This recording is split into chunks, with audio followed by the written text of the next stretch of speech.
আলহামদুলিল্লাহ, আজকে বিশ্ব ইজতেমার দ্বিতীয় পর্ব শেষ হয়েছে। মাশাআল্লাহ, মানুষের জনস্রোতে পরিণত হয়েছে টঙ্গী ইজতেমা ময়দান। এই বছরের মতো এবছর শেষবারের মতো ইজতেমায় জামায়াত হয়েছেন লক্ষ লক্ষ ধর্মপ্রাণ মুসল্লি।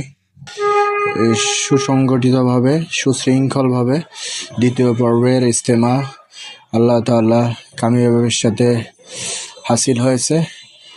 আলহামদুলিল্লাহ, মানুষ সহি সালামতে ইজতেমা অংশগ্রহণ করতে পেরেছে এবং লাখো কোটি শুকরিয়া। লক্ষ লক্ষ মানুষ তারা কাজকর্ম ফেলে এই পবিত্র ময়দানে এসে হাজির হয়েছেন এবং তারা সমবেত হয়েছেন, জামায়াত হয়েছেন আল্লাহ তাআলার সন্তুষ্ট অর্জনের লক্ষ্যে এবং সফলভাবে এবারের ইজতেমা আল্লাহ কবুল করেছেন।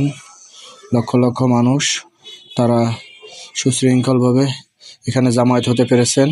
আল্লাহর কাছে লাখো কোটি শুকরিয়া জ্ঞাপন করছি যে আল্লাহ সহি সালামতে সবাইকে যেন নিজ নিজ বাড়ি ফেরার তৌফিক দান করে এবং সুস্থ স্বাভাবিকভাবে আগামী বছর আবার সবাই ইজতেমায় আসতে পারে।